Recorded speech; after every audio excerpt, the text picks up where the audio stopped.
Alright, hi, welcome back. This is Chipmaster, and in this video I will be doing another repair on a laptop. It's a HP, right? It's a HP 15, right? Kind of a budget laptop because it's a low powered system, which hence it doesn't need a fan, right? Only 4.5 watts of power maximum this laptop consumes.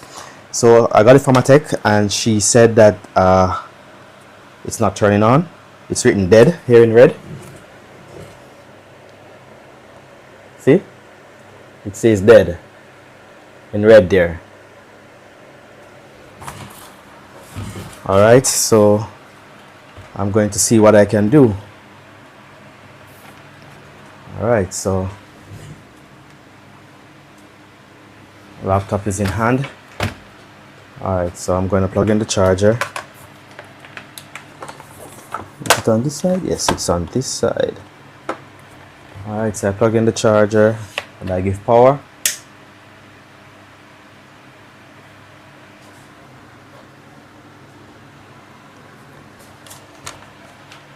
At the moment, I'm not getting a light here. No orange lights. Alright, there's no orange light there.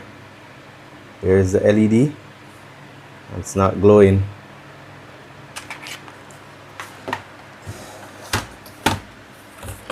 Okay, the screws are already removed.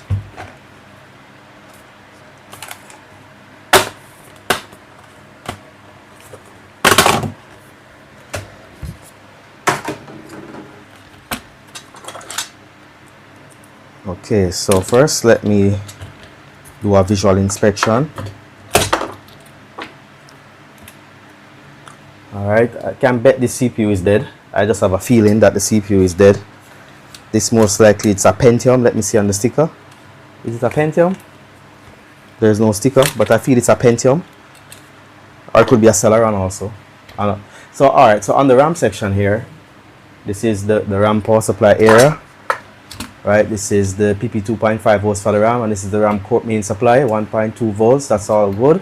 Right, this is the configuration channel and the power delivery chip there, which is, this is not really a power delivery chip, it's just used for expansion through the Type-C port, right? So this is basically a redriver, right? It can process in, it can accelerate signals, but it can't process, right? So this is a redriver, sorry, right? So this is the HDMI section, this is the LAN card there, all right, all is well there, no burn, no explosion on that side, right? So I will have to remove the battery to continue to check the other sections of the board. Okay, so here we go. All right.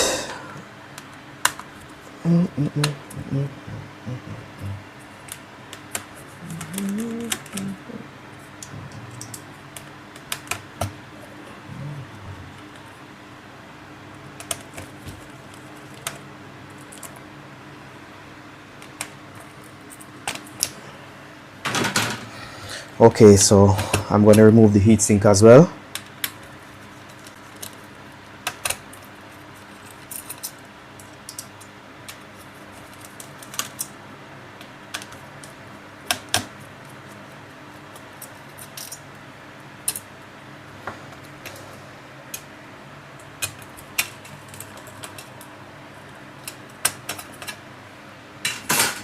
Alright, so this is a SRFDC, so it's a Pentium, I was correct.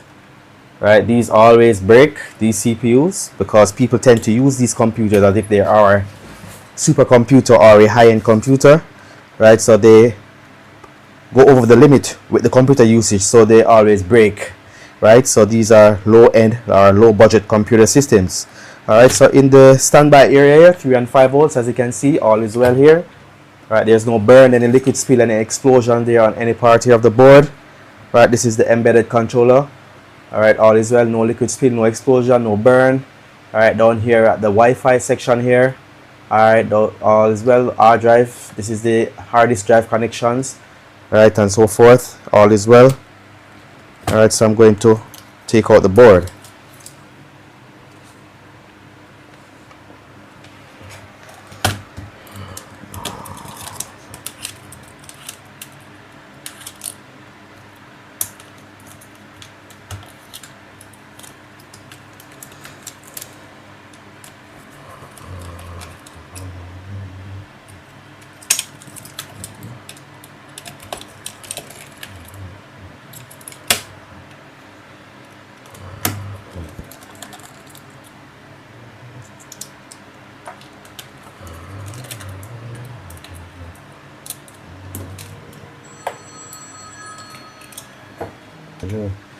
Alright, so the board is out, so I'm going to flip over the board.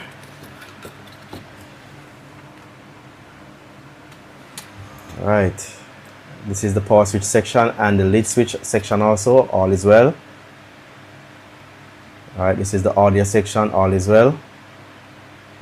Under the CPU here, all is well, or you can call it a SoC. Alright, and all is well there, and this is pretty much it. There's nothing much on this side of the board. Alright, so I'm going to do some resistance checking now on all power supply rails and coils and so forth. Alright, so to the diode mode, and check all the diode values of all the power supplies, right? So first I'm going to start with the RAM because this side tend to fail a lot.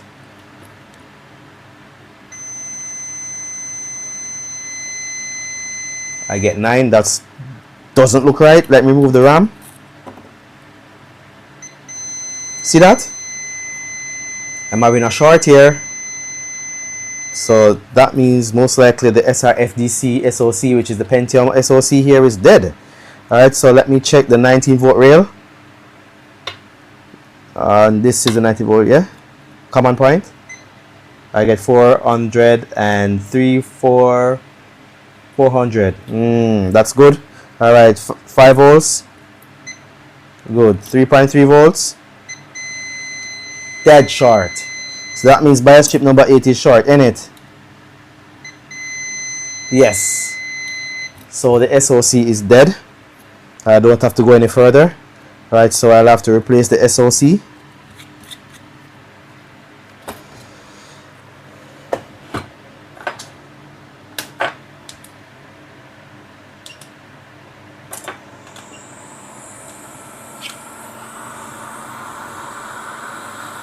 Alright, so I'm moving the epoxy around the CPU here.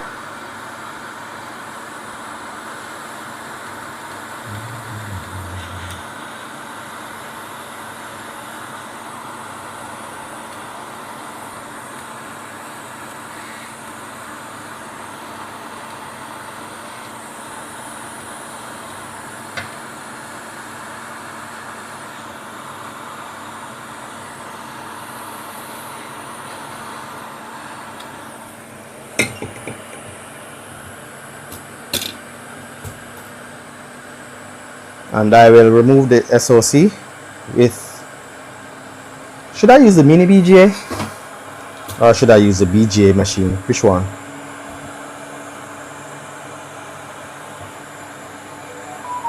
I'm going to use the BGA machine.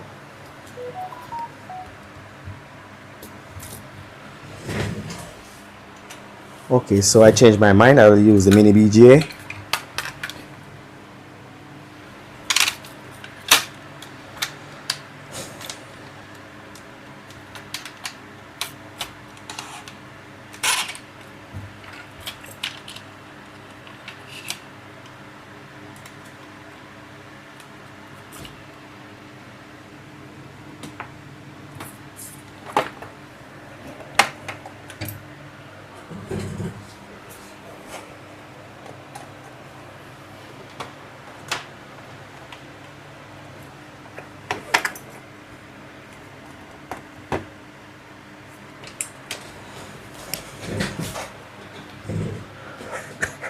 Okay,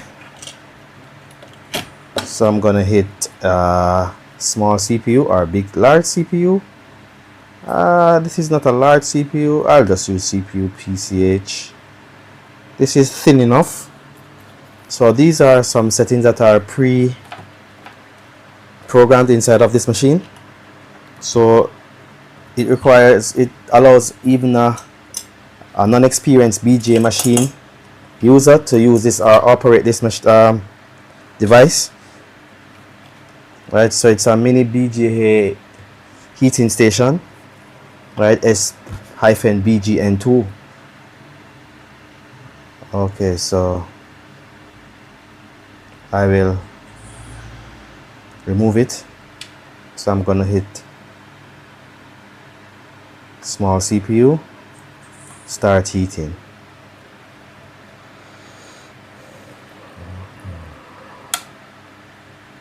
Alright, so I'm gonna pause.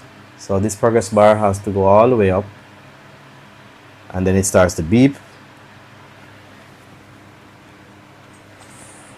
When it starts beeping, then it indicates it's time for you to use your upper heater, which is the hot air station here, to lift the CPU.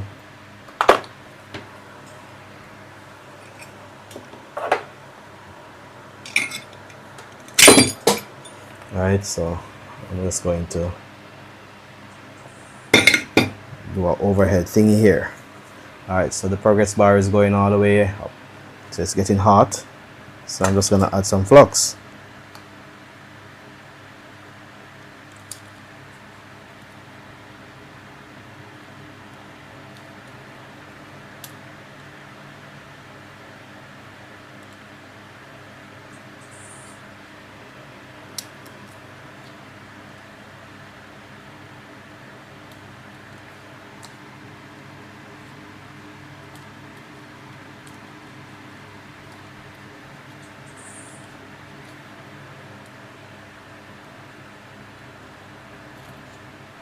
It's not hot enough to melt the flux.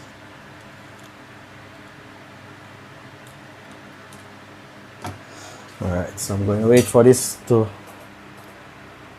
go to the end of this progress bar to start the heating process to lift the CPU.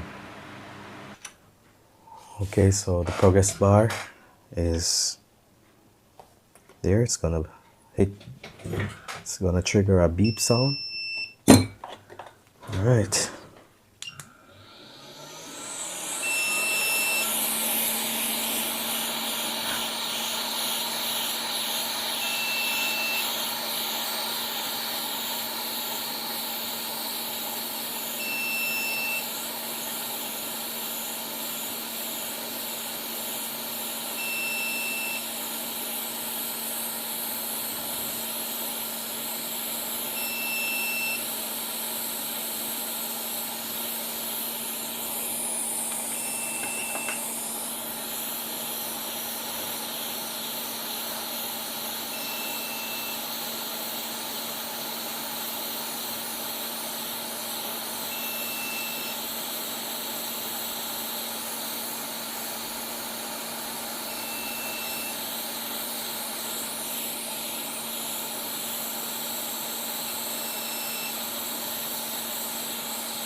Alright, so I'm hitting the stop button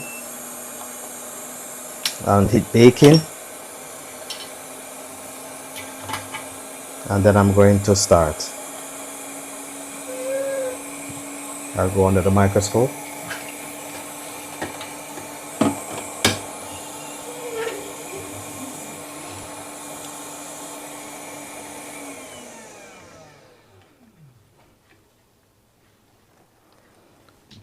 Okay. Okay, so I'm going to add some flux.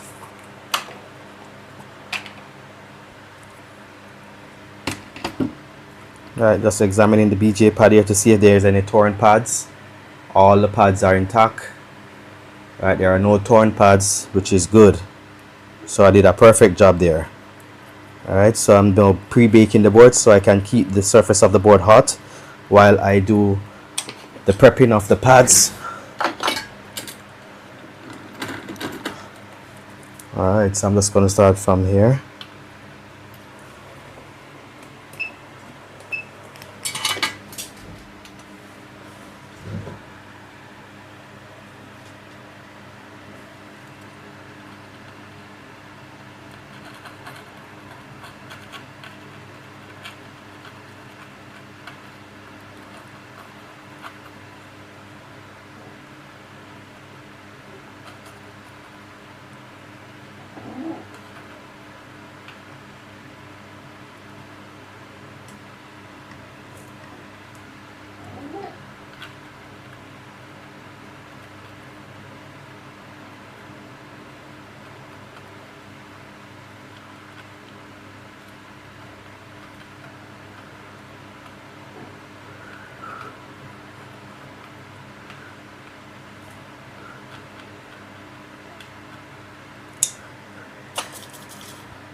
Okay, so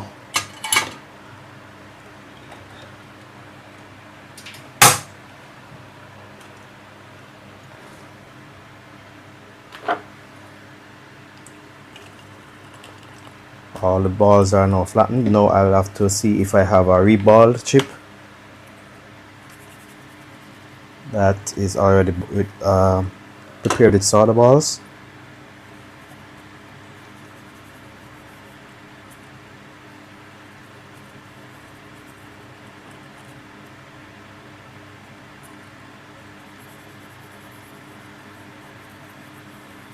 Alright, so I'm cleaning the surface nice and shine. All the pads are now flattened and ready to receive the new CPU or SoC. Alright, so I'm going to stop the heating. Didn't remember to stop the heating.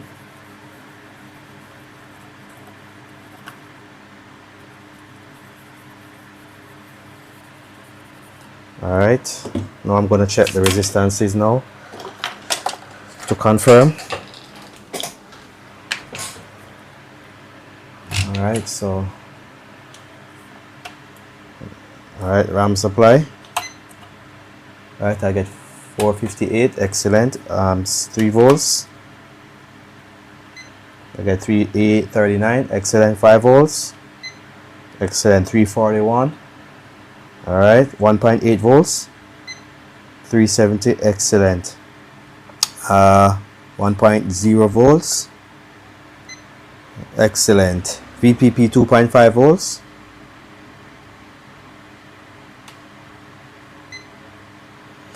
very good. 375. Alright, and and here is charging section, 473. So all is clear. So the CPU was definitely broken.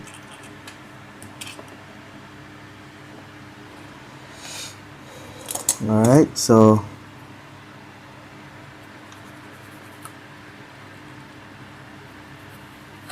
I will check for a CPU now.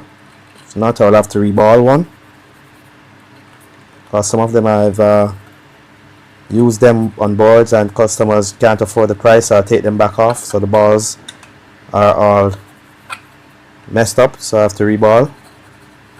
So let's see.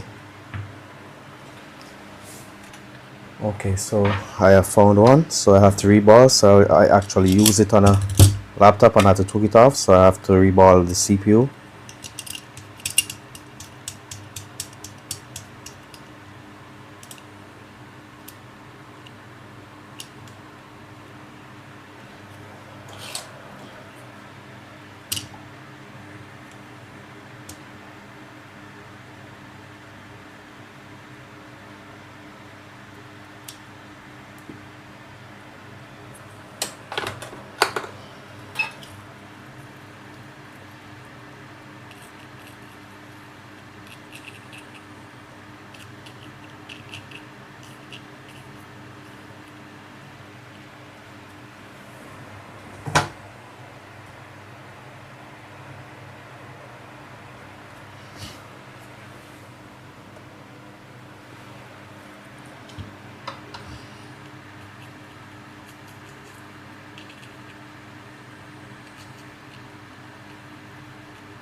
Okay, so I will now do the reballing process.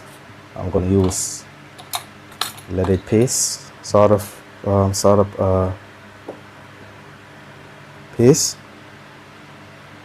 and here it goes.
Alright, so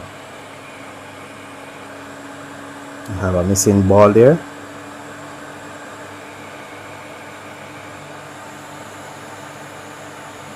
Oh, I see why it had something on top of the pad. That's why that solder. Oh, we have another one here. I have another one here. So I have two balls that didn't come through. I have a third one, the fourth one, and they all add some form of debris on top of them. Okay, I will just correct them. Okay, so I now have a complete reball.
Alright, taking a look under the microscope to see if there's any dust, lint rather, or anything that could block the balls from soldering properly, which can give me a lot of work, double work. I'll have to start all over again. Alright, I'm looking so far. I'm not seeing any lint or dust debris on the pads. Alright, so it's now ready to receive the chip. So I'm gonna align it on top.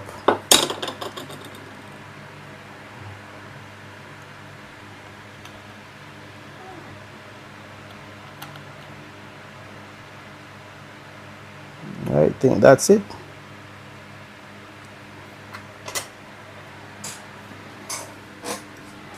Alright, so the surface tension will snap it back in place correctly for me. Alright, so I think I need to come over a little bit some more over here. There we go. I think that's dead in the center now, dead center. This part needs to come over a little more.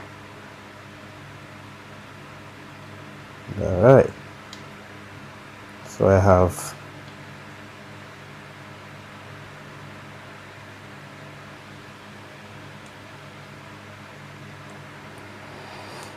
alright, so I'll use a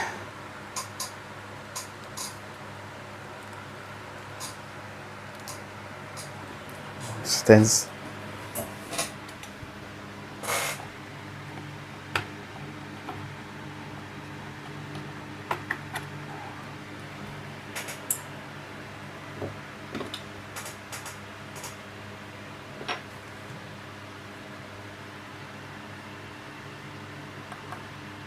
Alright, so I'm going to start heating, and I'll wait until the progress bar goes all the way to the end, and it will start to make the alarm sound indicating that it's ready for the top heater to do the action. Alright, so I'm setting my temperature back to 300 and about 80 degrees, and I will use hot air.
Stopping the machine and cooling down.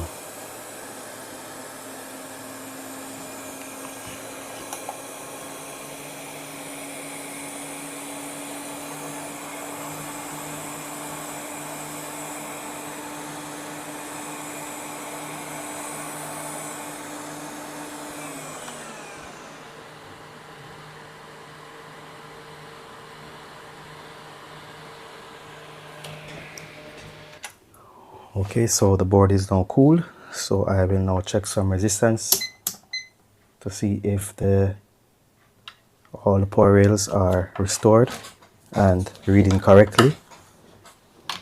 Alright, so I'm gonna start first from the RAM. Alright, there we go. So before I was getting short here, now I have 309. Alright, VPP. All right, I have 407. All right, 3.3 volts. I have 359. 5 volts, I have 371. 1.8 volts, I have 332. 1.2 volts, I have 272. All right, so all is reading well. And 1.05 volts, I have 243 charging section. Excellent. And the common point, perfect, 432. So there's no short. So I'll now inject power. I will now put power to the board. So I'm going to remove the mini BGA reverb machine.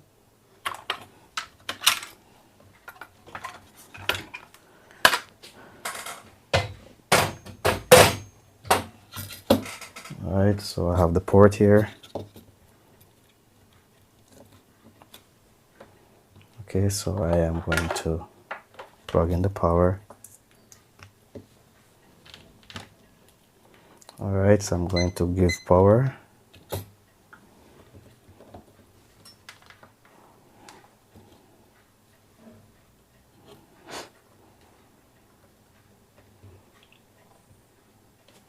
On AC. Alright, so I got the white light, as you can see. I have the white light there.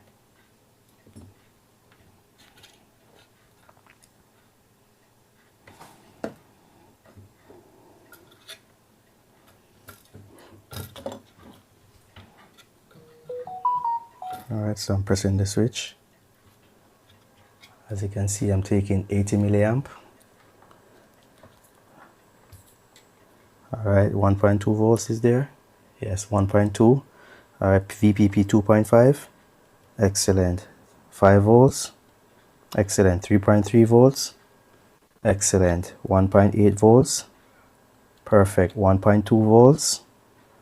Excellent. 1.0 volts. Perfect. And CPU core 1.05. This one, the graphics. Well, this one is not going to come until the RAM has been passed and the ME firmware is configured inside of the this is the TXE region. TXE stands for Trusted Execution Engine, right? And this uses the TXE version 4, right, for the Gemini Lake CPU. So normally when you change the CPU, you will have to modify the ME firmware, right, inside of this BIOS RAM chip, which is a TXE region, right? So for the core series CPU, you use ME region, right? So for this, it's the TXE region. So I'll have to modify the ME firmware inside of the BIOS RAM, right, so that it can configure and to complete the self-test. Okay.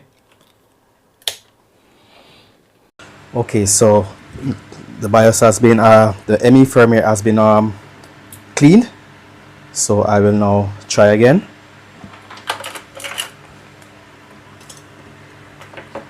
All right, so plugging in the power now.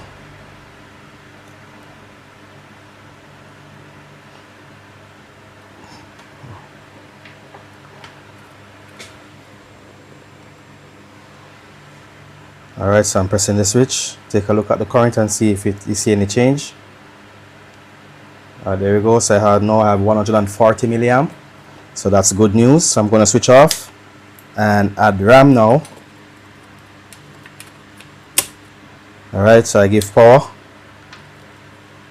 So I'm going to check this supply that wasn't coming before and check if it's there and take a look at the current if there's any significant change. Alright, so I'm now to 160, 130, beautiful. Alright, 100 and it shuts down. Alright, so it should shut. Alright, so it immediately turns on back itself. So let's check here. See, I get 0.74. So that's the integrated graphics card supply, right? So this is the core supply, right? 0.8. So remember before this voltage was about 1 volts, right? And after the CPU passes the RAM and the self-test check is complete, right, see, it is dynamically adjusting the voltage, right? It shuts down and it's going to turn on back itself, right? 1 volts, and it adjusts it to 0.8 volts. So this is called the IMVP, which is called Intel Voltage Mobile Positioning. So the voltage will change based on the state of the CPU, right? So now the graphics card supply as you can see, is now 0.73, and that indicates that the display is there, right? So everything is okay, right? So now I'm taking 130 milliamp. So once you see 0.74 volts stable, that indicates that the display is okay. Okay? All right. So everything is fine. So now I'm going to connect. I'm going to put the board now back into the case and do a final test. Okay. So as you can see now, the laptop is now assembled.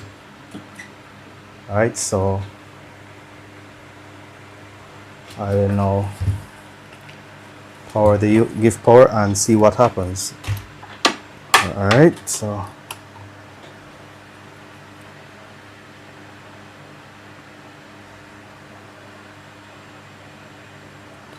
Alright, give power.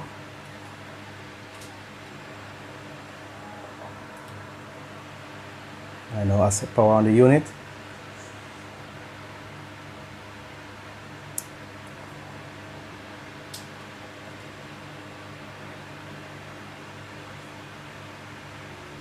Okay, there we go. I press enter.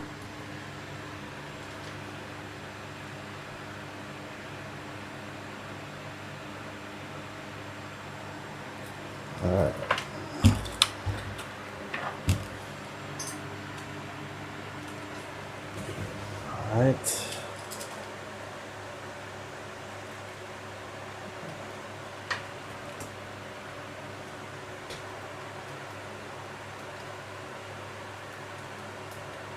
Alright, there we have the HP logo and the progress bar there.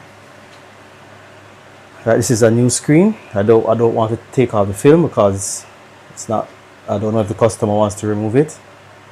It seems that they haven't used this laptop since the screen was replaced, so I'm not going to remove the protective film. Alright, so it's now booting up the Windows 11 operating system, as you can see, and a part of the HP logo is here.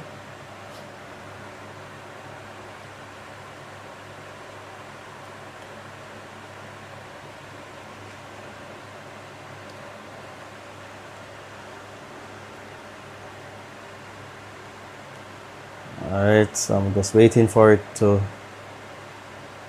configure. Alright, there we go. Getting devices ready.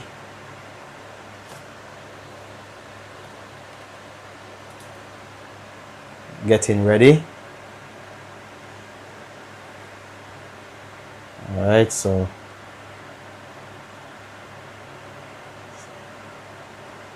it's doing our restart. Please wait. Installing system update. I won't wait for this, so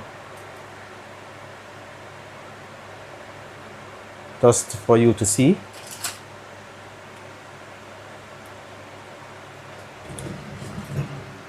Okay, so that's a done job there. Alright, so I hope you enjoyed. I hope you learned something, and I see you again in another repair video. Alright.